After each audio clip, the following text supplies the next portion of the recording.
I've realised that over the past few years I've become overly reliant on certain aspect ratios when I have been doing my cropping. They've become a little bit too comfortable, and I'm wondering whether or not you've had that too. Bum. I'm a bit too late. 2 row closures means I'm missing that behind me. Leg it to the right place, hope I can get something. Boo.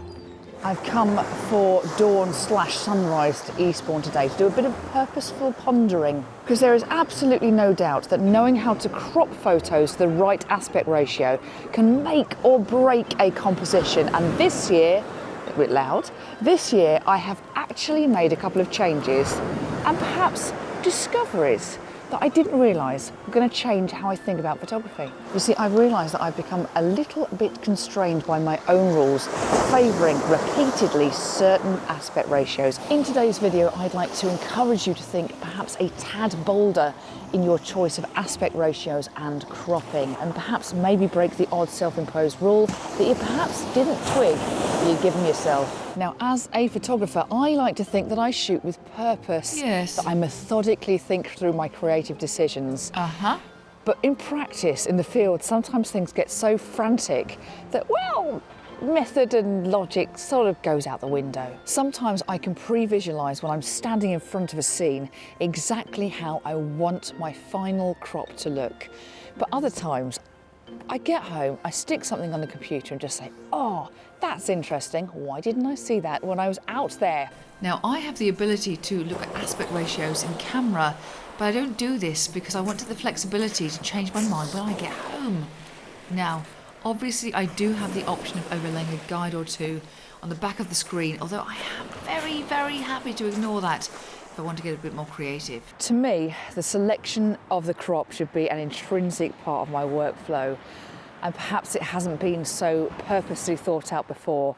I've relied really on my 16:9, my 5:7, and every now and then a 4:5 to get me through so far. And what I've realised is that actually, in breaking out of my own confines, I've become a little bit more confident, a little bit more daring, and I've ended up with some rather pleasing results. Recently, I have been experimenting a little more with 2 aspect ratios in particular.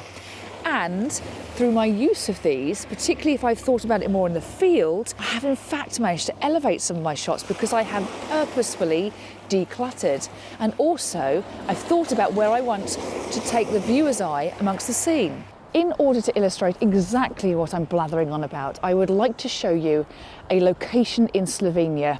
It's one that I've been back to a few times and I've shot in many different ways. It's useful for illustrative purposes. Now, when you see these shots, I'd like you to just take note of your gut reaction. Perhaps think about where your eyes go in the scene and what you like or dislike about the way that I've composed it.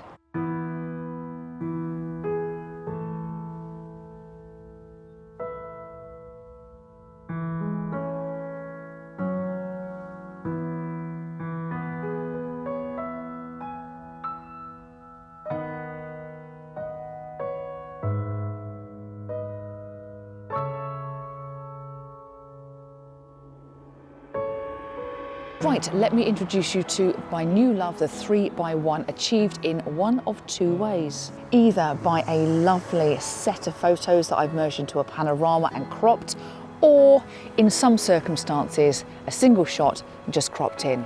Obviously, there's implications on how big I can print either of those. And the reason I love that 3:1 is because it has the wonderful ability of conveying epicness, I don't think that's the word, along with decluttering. And sometimes it just gives really impressive results.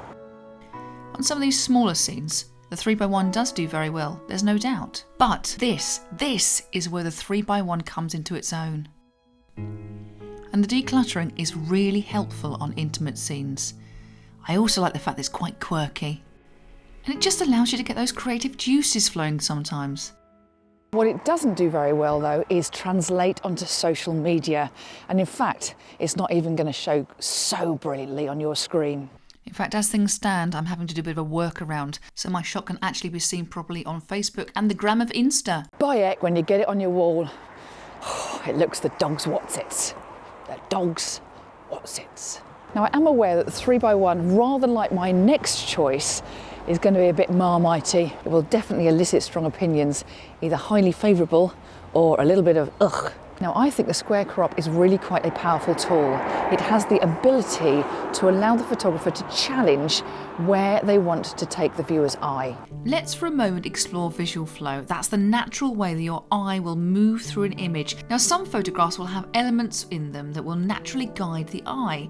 I'm thinking maybe a river or a path. Now, visual flow can also be created using a number of other methods, including receding layers or successive points of interest. But crudely speaking, our Western eyes tend to flow from left to right as we do if we were reading, and the 3x1 can actually accentuate this. Now, a square is a perfectly balanced shape. Each 1x1 side is equal in length, and as a result, using the square format can encourage the eye to move around the frame in a circle. Add on to that some of the choices that you have within a square crop of positioning your point of interest, well, then things can get quite interesting.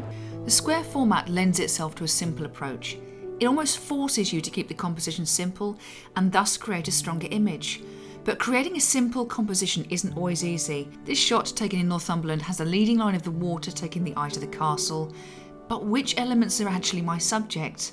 I really feel this image is less strong than some others as I'm dragging the viewer's eye all over the place. I haven't quite decided what's more important, the swooshing water in the foreground or the castle. The square format also makes a central composition a little bit more comfortable. Photographers will often place their subject off-centre to create a more interesting composition, maybe utilising your rule of thirds or other guides to aid with this, but in a square format, those central compositions can be effective, especially when there are fewer distractions in the frame.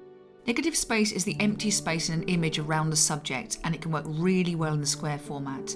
It can create atmosphere or emphasise the shape of a subject. When I've utilised the negative space in this example, I vaguely used the rule of thirds for placement for my focus object. In this case, placing it more randomly just looked odd and ended up irritating me beyond belief. I also think the square format has a superpower, particularly when shot in black and white. When colour is removed from an image, it relies on visual elements such as texture or shape, or maybe even tonal contrast or lack of, to have an impact. Black and white images can be particularly compelling in the square format. The elements somehow just seem more dynamic and powerful. Now, if I had to choose one format that is my hero thus far for 2024, it would be the 3x1 format, the square. I need a little bit more practice on. I'm hoping that this week's video has made you think a little bit about your current favourite aspect ratios and potentially be more bold if you're in a bit of a rut like I've been. Well, the sun has now become too harsh, so I'm going to wend my way back to home and have a look and see if I've caught anything of value today. Thanks for joining me today. Wherever I am next time, I very much look forward to taking you with me. Take care.